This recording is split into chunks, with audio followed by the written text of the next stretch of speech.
Hi, it's Jane with the Compassion Project, and I am here today with Kristin Zako from Cleveland, Ohio.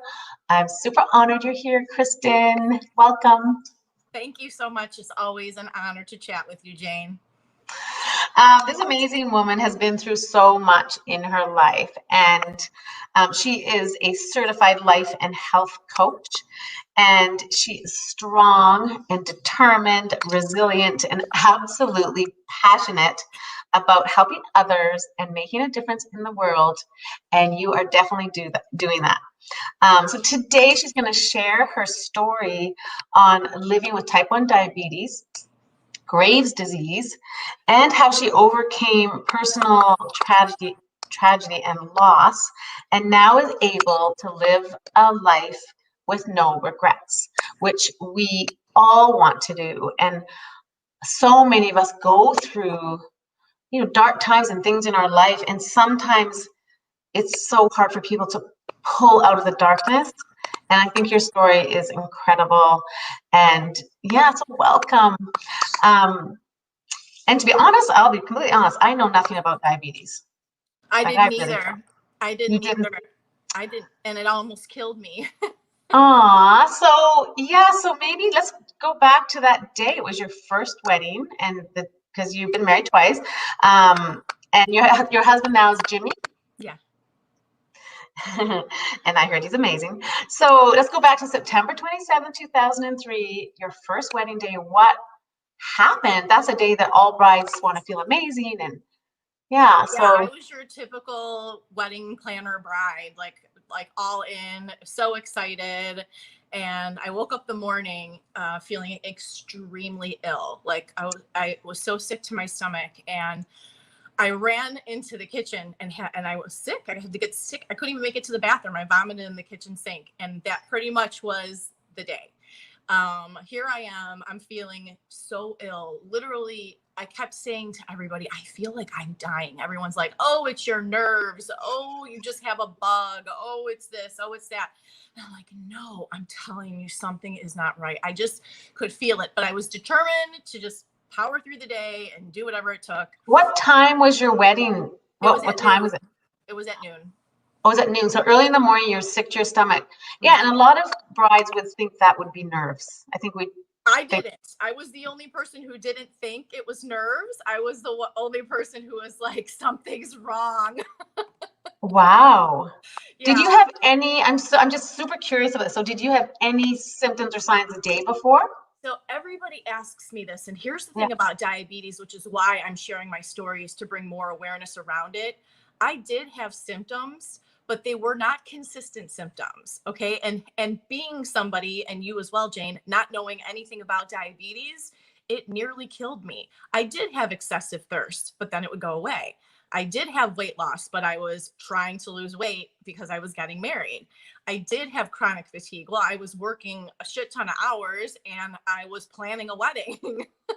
And I did have, what was the other one I had? Oh, blurred vision. I did have blurred vision, but it would come and go. It wasn't anything that was like, and I just chalked it up to being exhausted. So every little thing that happened, it was like, oh, well, it's just this. Oh, it's just because I'm working too much. Oh, I'm just stressed from planning a wedding. I had an excuse for everything, and most people do, and that's when it bites you. Wow. Because with all the planning of the wedding, you would have a lot of those, and we would brush them off. So, okay, so you're up early and you're sick to your stomach right away. Oof. Yeah, and immediately. And then so then I managed to get ready. I have a house full of women. One of my friends brought a champagne fountain, and the hair. Oh, I lost you for a minute. Sorry. Okay, so you went to, let's start with a fountain. Someone brought a fountain. My friend brought a champagne fountain. Of course, I didn't have anything to drink. And I had a house full of women with hair and makeup, and we get to the church, and as this time is passing by, I'm continuously vomiting and vomiting and vomiting. So everyone's like, give her Gatorade, give her a bagel, because maybe she just needs to absorb. So all these things that everyone's trying to fix is making it 10 times worse, but nobody knew what was actually going on. So we get to the church. I could barely walk on my own. My mother and father take me down the aisle. Halfway through the ceremony, I have to remove myself from the church because I'm going to throw up in front of a church full of people. So everyone's like, where is she going? And so I run out the door on the side and I come back in, finish the wedding. And I'm so sick at this time. Like I'm just declining, like significantly getting worse. And Did you make it through the ceremony? I made it through the ceremony. I went home, and this is a big part. I went home while the bridal party went and took pictures, and I was able to fall asleep. I still would get up and throw up, but I was able to fall asleep. And that's the dangerous part, because had it not been the day of my wedding, this is what I talk about when I say no regrets. Had it not been the day of my wedding, I would not be here right now. Because I was forced to go to the hospital, and because I could sleep, I would have slept myself right into a diabetic coma. Wow. So, okay. So I want to fix, so you went through the ceremony, and then after the ceremony, everyone was like, it's like you go home and sleep. I wanted to go lay down. I was so weak and I felt so yucky. And so they went and did some pictures without you, and then they were going to include you after or something? Yeah. And then the limo bus picks me back up, and we head closer to the hall to take some photos near a park near there. And at this point, my photographer, God rest her soul, she was noticing my skin tone was changing color, and I was so weak, and I just continuously vomited. Oh my God. And at this point I had probably puked, I don't know, 60, 65 times.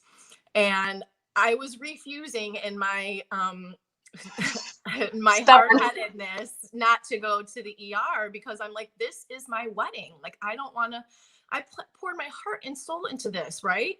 Yeah. And so the photographer says to my nephew, one of the groomsmen, and my husband at the time, this girl is sick. You need to get her to the ER immediately. And I'm laying now in the limo bus, head in a bucket, in front of my entire bridal party, vomiting. And the groomsman gets on the bus and says, you're going to the hospital. And I was like, no, I'm not. Tears pouring down my face. And he's like, he turns to the limo bus driver and he said, you're going to the hospital. And I just gave in. I threw in the towel. I was too weak to argue. So the limo bus pulls up to the ER. You're going to love this. The limo bus pulls up to the ER. My sister and husband are escorting me in the front door. And I have to go right to the waste paper basket because I'm going to vomit. And the nurse behind the window says, oh, how much has she had to drink? Were you still in your wedding dress? I was in my wedding dress, tiara, jewelry, the limo bus, the bridal party, the whole show, right? So I walk in and I'm vomiting in the bucket, or in the garbage can, in front of a lobby full of people. And my brother-in-law at the time started yelling because she just assumed that I was drunk, and didn't have any alcohol. And so he demanded they get me back immediately. And it's crazy how these little things work out, because if I didn't get back immediately, I would have been on the floor in the lobby. You know what I'm saying? So wow. I get back, and the nurse hesitantly asks me, can you give me a urine sample? I'm sure you're super dehydrated. And I was like, I am going to pee my pants. And she looked and she was like, oh my God. Like I could see something. She knew something was wrong. And when your blood sugar is high for a long period of time, your kidneys start to spill ketones, which is ketoacidosis. And so my kidneys were like overworking and trying to flush, the ketones out of my system. Anyways, she goes running down the hallway with my urine sample, and by this time I'm back in my bed, and I'm so weak. I'm in and out of consciousness. I can hear what's happening, but I'm not really like focus. I can't really focus that well. And I hear the nurse, my bed is right outside the nurse's station, and I hear her yelling at the labs. I need these labs stat. The phone crashes down, and I hear, oh my God, our bride is a diabetic. Oh. That's how I found out I was dying from type 1 diabetes on the day of my wedding, from the nurse at the nurse's station, who diligently was like, I need these labs. And everybody worked, but it's amazing how little parts worked out for me to not die and to make it to where I am right now, to share my story and create awareness around it. I woke up in ICU. My whole family was there staring at me. I look at my mother, I look at the clock, I look back at my mother as I start to wake up, and I said, how is my reception? Because the reception still went on. Can you imagine a room full of 250 people partying without the bride and the groom? I mean, no, you can't make this shit up. I mean, I'm not, I'm not even, it's crazy. And then a year after that, I found out my husband at the time was a compulsive gambler and addicted to painkillers. So I almost lost everything. Okay, so Kristin, because to go through something like that in your wedding, when we all have this from little girls, your wedding and the whole, how we imagine it. And then for your husband, even to what he went through, I can't imagine what he went through, because that's his day too. And then, for sure. And then for you and him to start off strong, and you're trying to manage diabetes, that's not easy. Yeah. And honestly, I mean, he was at the hospital. He was very supportive. I'm sure he was terrified. Everybody was terrified. I mean, it was rough. I mean, it was a whole new way of life. It was a whole new start. I mean, here you are starting fresh in your marriage, and I have a chronic disease that I don't know a darn thing about, and now I have to manage it, and I have to manage it not just because you do or die, you know. Can I ask you something about the diabetes? Because this is what confuses me. I always hear when people say, oh, you know, they have type 1 diabetes or type 2 diabetes, or is there type 3? No. God, no. Okay, when everything's working fine, it's not something I ever have to think about. And I feel blessed and grateful that I don't have to worry about blood sugar levels and things happening. And most of us don't. So you never really research it. So what is the difference between type 1 and type 2? Which one's worse? Type 1 is worse, but there are more complications with type 2, because type 2 diabetics, that can be controlled with more diet and exercise, and that's generally onset by hereditary and weight, and that can actually be easier controlled. But for whatever reason, I think it's just people that are older. This is just what I was told. I'm not a doctor, I'm just a diabetic, but I was told that people with type 2 have more complications because they neglect their diabetes. Type 1 is you are insulin dependent. Your pancreas is like, it's like non-existent. So that's why you have the insulin that you inject into yourself. And some people have the pump. There's all kinds of things from when I first got diagnosed 15 years ago till now, 16 years ago. Oh, okay. Wow. Okay. So, because I want to talk about kind of what happened after that, because you went through a lot after that. Yeah. But I want people to know what would be the main signs then. The main signs. I look for weight loss. Sudden weight loss? It happened quickly, yes. Okay, so weight loss. You're going to love this. I was fitted for my dress the week before my wedding, had to go back in for a fitting 3 days prior to the wedding because I had lost more weight. Oh, wow. Yeah. So weight loss, blurred vision, excess thirst, chronic fatigue. Those were the ones I experienced. I can share in here after we're done what to look for as far as symptoms, because not everybody has everything. You know what I mean? Yeah, and I honestly would have no idea. Yeah, I would have no idea. I really didn't. So unbelievable, because I know with diabetes, you do tend to lose weight. Is that the same with type 2? Or Type 2, I can't answer that. I'm not really sure. It's like it's two different beasts, to be honest. Oh, wow. Yeah. Oh my goodness. So, okay, so after that, I know you say you had like a decade of challenges that came after that. Yeah. Do you want to share some of what you went through? Yes, for sure, because I think it's necessary for people to really wrap their head around the growth and transformation. So yeah, I had mentioned before, I ended up getting divorced, almost lost everything, bounced back from that. I was also diagnosed with Graves' disease, which is thyroid disease. So it's 2 autoimmune diseases now. So now I'm dealing with hormones and blood sugar.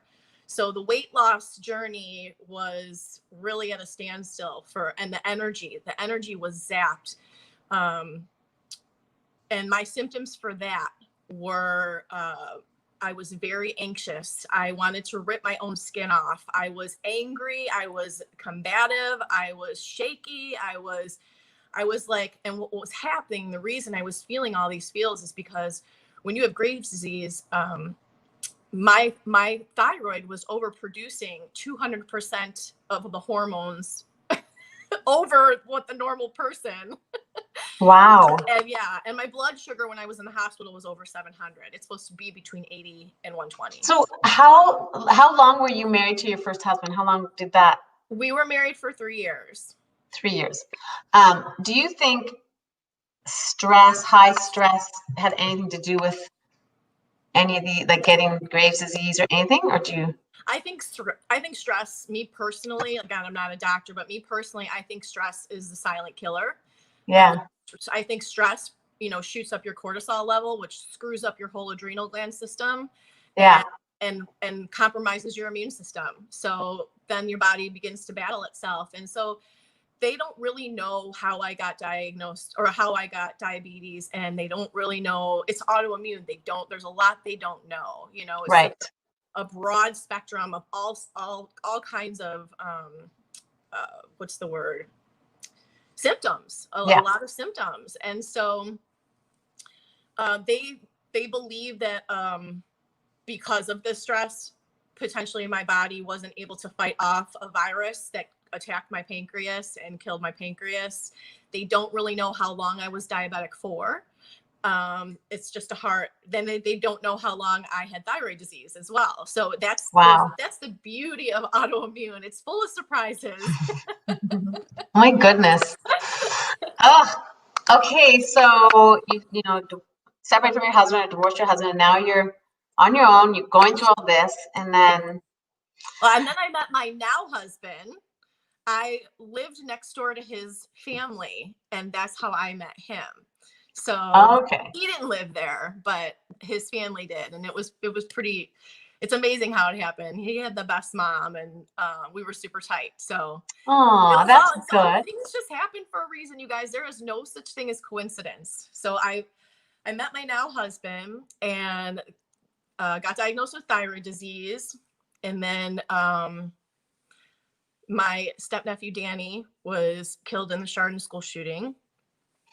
Okay. What year was that? 2012. And how old was he? He was 16. Oh, my goodness, that's unbelievable. Yeah, it was really traumatic for the family, for the community, for the students and the faculty. I mean, unfortunately, there's been more of those, and it's just, it's a trigger every time because. So this is your nephew, Danny? My stepnephew. Stepnephew, Danny. Oh, I'm so sorry. Okay, that is so hard to deal with. Yeah, but my family is so unbelievable that they created a fundraiser in his name to give scholarships to students who are studying computer science at Auburn Career Center and Chardon High School. So that's good.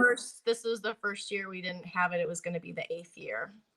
Because wow. And Kristin, I remember seeing you at some of the fundraisers. Yeah. It's really a beautiful thing. You take such a trauma and you turn it into a legacy. Right. Okay, that's incredible. Yeah, my family's amazing. Aww.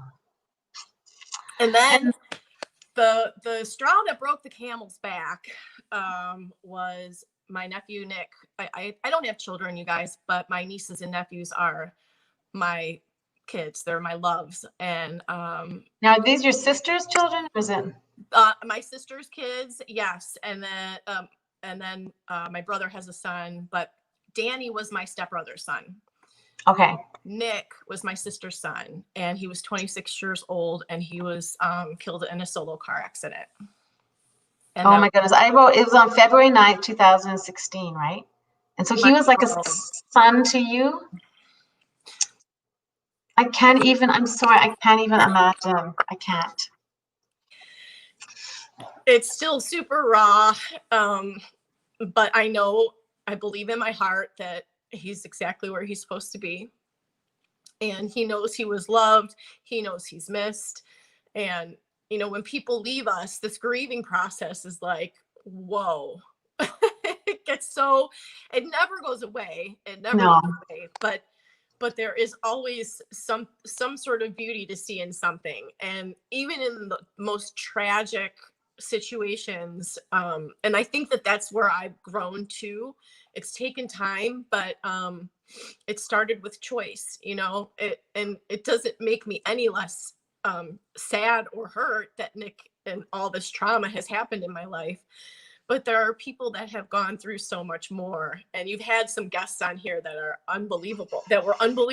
And, you know, when we are served these situations, for me, I hit rock bottom. I went total dark side. I became a stranger in my own skin. The only thing I could do was work, and I couldn't function anywhere else in my life. So I put on a front when I needed to, and I just shoved. I shoved the emotion. I armored up, and I just carried that weight around with me everywhere I went, until one day I hit a breaking point, and it was like, I'm going to just drive my Jeep off the road. Aww. And I thought to myself, wow, what are you saying right now? Like, the pain gets so, the emptiness, the hurt, the pain, the unknown, and just no closure. Like, what happened, and it's. Well, he was so young, and it's one of those complete blindside, shocking, and it makes you look at yourself and your own life and death in a different way, because he's gone like that. Literally in a blink. Yeah. And so you've gone in. That phone call changed my life. Was it your sister that called you? My sister called me. Oh my God. I can't even imagine. And I think this is right now, like what we're talking about, is so important, because so many people go through so many things, and you get into this dark place, and it can be something smaller that puts you in this dark place. It can be something huge, like a blind side like that puts you in this dark place. And it's how you get out of it. Because when you're in it, it doesn't matter what it doesn't matter what people say. There's got to be, and sometimes people don't know what to say.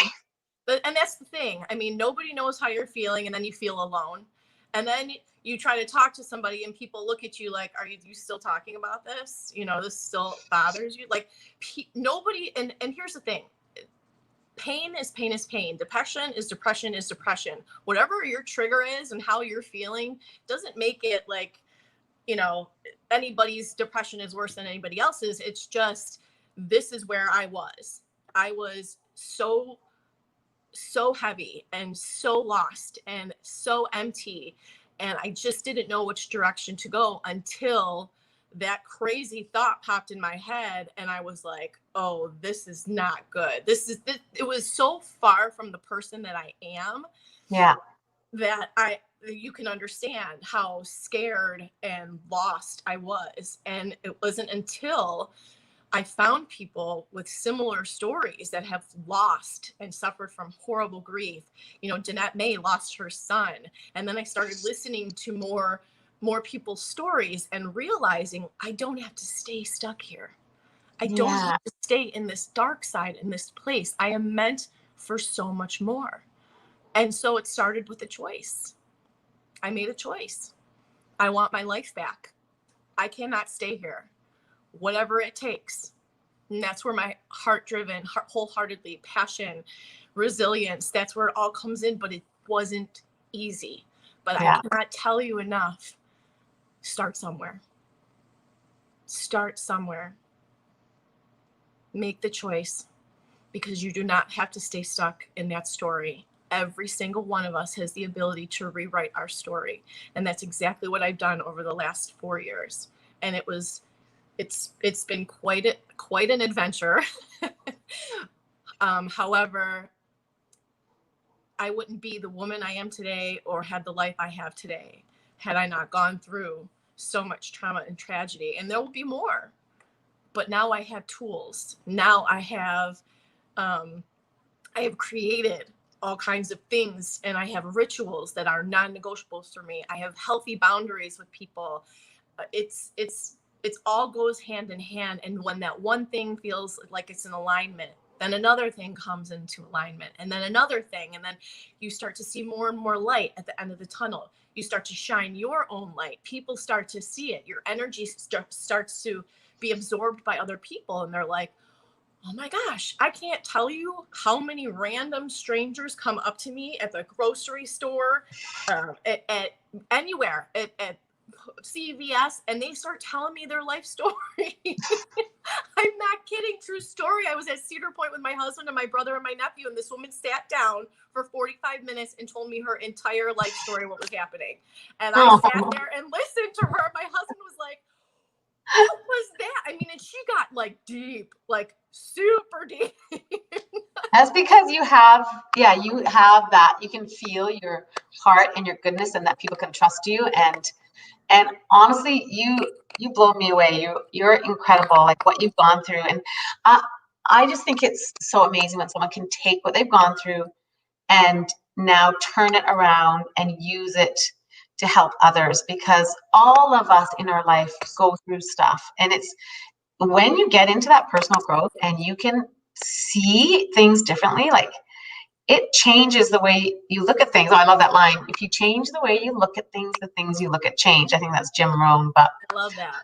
I was talking to someone the other day about when we go through trauma, and every single one of us has trauma and things we've gone through that we have had to overcome, from illnesses and loss of loved ones, and some are bigger and some are smaller. But I say, if you look at it like your past is like a trail, like you can see your past curving, and there's manholes along the way, and there's you put the manhole cover on, and there's scars in your past. But if you leave it not healed, you'll fall into those manholes over and over and over. So like the death of your beautiful nephew, both of them, like if you can get sucked into that manhole of it not healing. But then there's a moment where you, like, say, you decide and you say, I'm not going to get sucked into that manhole anymore. I loved him, but I'm going to walk around, my head held high, heal it, move forward to greatness. And I think if we can all sort of visualize that do you still have a big manhole open that is sucking you back? Because that's what depression is. You wake up in the morning and you're just heavy from what's happened. Well, it's the story. I mean, ultimately, it's the story that we tell ourselves. And one of the things that I do on my coaching is show people how to rewrite their story. Once upon a time, my story was, you're not going to lose weight. It's going to be challenging because of diabetes and thyroid disease. Your life is never going to be the same. You're not going to be able to do the things you used to do for fear of infection and all the things that come with diabetes. And there is a lot, let me tell you. But and then, so this is my story that was written for me.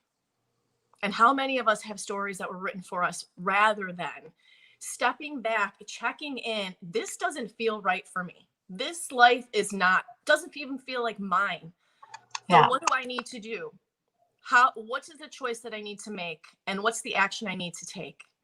And that's the part that a lot of people kind of had the struggle with is taking the action, putting that one foot forward and taking control of the story of their life. Because when you take 100% accountability for your life, that's the game changer right there. That is, I have all these signs that I put down in my basement when I go down. I do it, like you say, the rituals that you need to get, like, have a good day. Some people say, oh, I don't have time to do that. I'm like, I don't have time not to. I go downstairs and I read all my signs and I do my push-ups and I meditate, or I listen to Deepak and Oprah just to start the day off strong and powerful. I have to. But there's something I read on one of my signs that says, what is your story? Read the book of your life. Right. Yes. And it does. Another thing it says is, to grow, you must suffer. And I thought, oh, growth can be painful. But then in the end, when you look back, like, you wouldn't be this amazing person. And your nephew would be so proud of you and who you are. He's with me every single day. He is my why. There's no question. He has been the one pushing me for this, to do this. There's no question. But my favorite quote when you were saying about manholes and paths, do not go where the path may lead. Instead, go where there is no path and leave a trail. Ralph Waldo Emerson. That quote changed my life in a lot of ways, because it's like, you're always waiting, or sometimes you're waiting for something to open up for you, or sometimes you just don't know where to go. And it's like, well, what do I feel? And this is the direction I'm going. This is the story that I'm telling myself. I am not defined by my diabetes and my diagnosis or my depression and anxiety. I rewrote all of that. And now I'm living like abundance, gratitude, and I'm on a mission to make an impact. Okay, that's amazing. You are incredible. Gratitude can change your life for sure. Gratitude on small things. And people that are in a really dark place, I think it's really important to have wins in your day. Like, if you're in a really dark place and all you can do is get up and shower, then that's a win. Take it as like, you know what, today I showered, and today I had a healthy salad, or I walked around the block. Whatever it is you need to do, you got to look at the small wins, and they'll lead to big wins too. For sure. I mean, you don't get to the top of the mountain without taking that first step, you know? It's the little steps that you should celebrate the most, and recognize that that's an action step. Right. And we just don't give enough credit. We just don't give enough credit. I am so grateful that I know you, that I met you. We met on Danette May's challenge. I think we both needed that back then. And you're a beautiful person. And let's put in the comments your website so people can read out, because you have a website. KristinZako.com. And also, we'll put the quote in. If you could type that quote in, that you just loved it. Yeah, I will put that in there. I'll find a pretty picture with it, because there's so many. Okay. Is there anything else you want to share? You shared so much already. I appreciate you. Do you have any questions? I mean, I can go on and on. But do you have any more questions about the struggles of diabetes or thyroid disease? I think the most important is just people knowing the signs, because for sure. Because if you don't know, I would have no idea. Like, and I think for you, it was a blessing in disguise, like you say, I guess, is on your wedding day, but you could ignore the symptoms because you could put it as a nervous bride, or the whole. Sure. Right. Yeah, it was crazy. It was crazy. Yeah. And thank you for allowing me to share this, to bring more awareness around it. And the numbers are growing and growing and growing in this country for diabetes. It's crazy. And really? A lot of people, they think it's because you ate so much sugar. It has nothing to do with that. Nothing. There's actually funny memes around that. Really? Oh yeah, how annoying it is when people say that. Part of me did think that could cause it. Of course. And that's understandably so, because it's blood sugar, right? Yeah. You know what? Yeah. So anyone watching, if you have any questions about diabetes, reach out to Kristin or put them in the comments, and she can answer them, because we just want more awareness. And I just want people to be able to reach out to you, because you're so inspiring, and you are helping so many people, especially people that are in a dark place, or want to make a change. And Yeah, we should all, I mean, everybody should love the body we live in and the life that we live. Exactly. All right. Well, I think we'll sign off, but thank you so much. I could talk to you for forever, but we'll let people reach out to you. I appreciate you. Honestly, thank you, Kristin. I appreciate you having me on. Thank you so much. Okay, bye everyone. Thanks for watching. Bye-bye.